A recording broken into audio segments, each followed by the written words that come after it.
Good morning, everyone. I am Luis Anpaculanang and I am the last reporter of Remedial Vocabulary Instruction. So my assigned topic is about the concept-based approach to vocabulary building. So the concept-based approach is based on the work of Friar Friedrich and Klosmer in 1969. It involves considering a word in terms of inclusion, exclusion, subordination, and superordination, a process na mao ang mag-guide sa graphic organizer.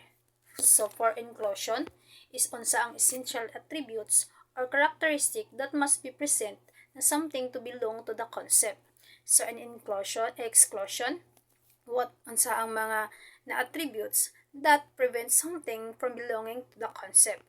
So, subordination, unsa ang specific example or types that fall under the concept. So, the superordination is what broader categories concept does this concept belongs. So, the prior model is a graphical organizer used for words analysis and vocabulary building.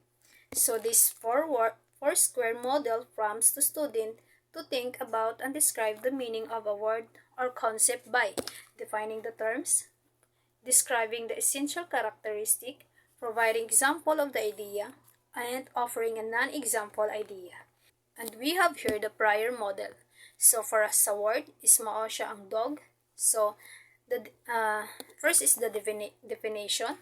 So ang unsay definition sa word sa dog is domestic carnivorous mammals that typically has a long snout and acute sense of smell and barking, howling, or whining voice.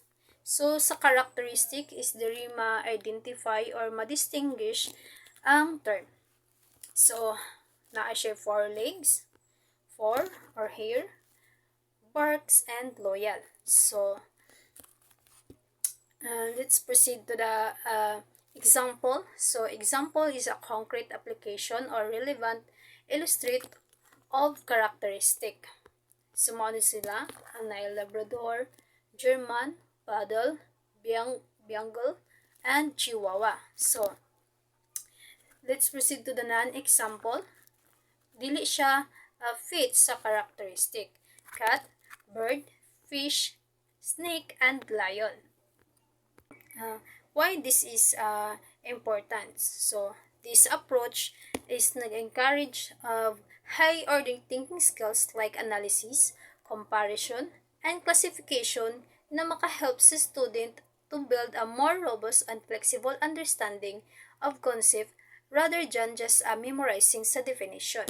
So, let's proceed to the sub.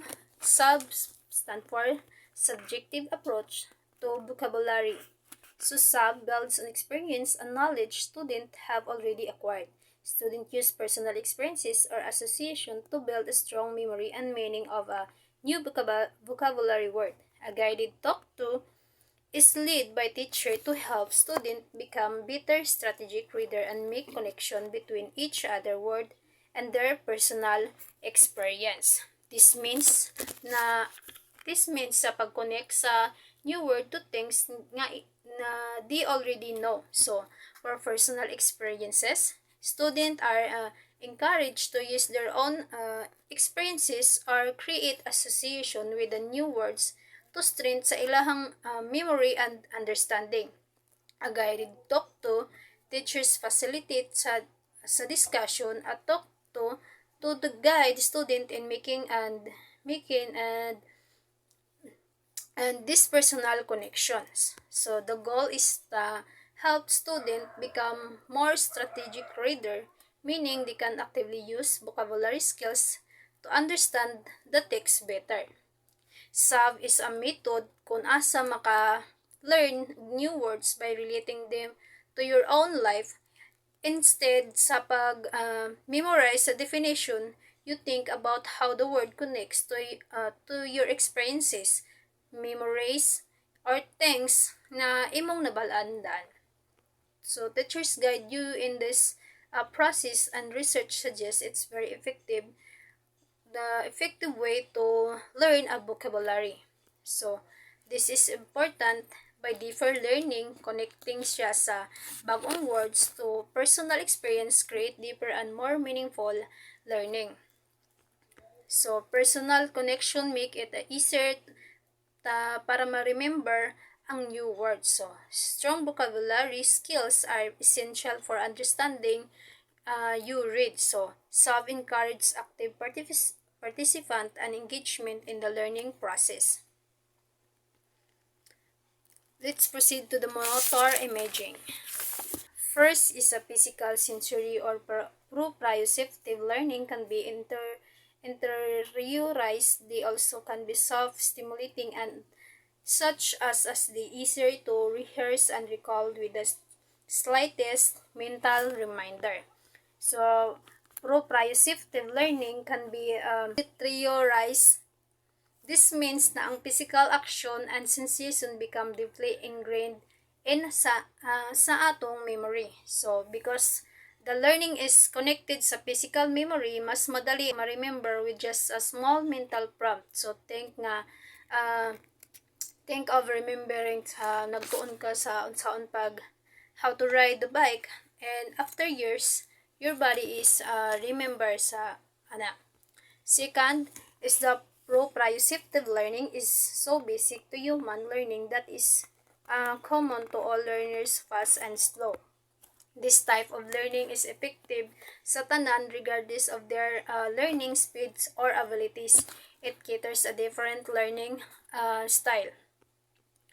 Third is the act of identifying and acting out a word becomes a life experience itself with a word, a value that Friedrich Duffelmeyer 1980 and Manzano 1993 demonstrated when he successfully taught youngster word via the experiential approach. So when we physical embody and we word physical embody a word or concept, it creates a more memorable and impact sa learning experience. Dili lang just an abstract sa idea, but something we physically interact with. Si Friedrich Duffelmeyer experiential approach this reinforce the idea nga learning through experience is highly effective, especially sa mga young learners. So, Duffelmeyer successfully used kanang diani na method to teach vocabulary. This learning through physical experience, physical movement and sensory experiences is powerful. It is easy to remember, works for everyone, and create a lasting impact because it becomes a personal experience. So, ano daw yung importante siya? It emphasizes the importance of incorporating kinesthetic and experiential activities in teaching. It highlights na learning should be confined to textbook and lectures. Physical engagement can be enhanced understanding and retention, making learning more effectively and enjoyable.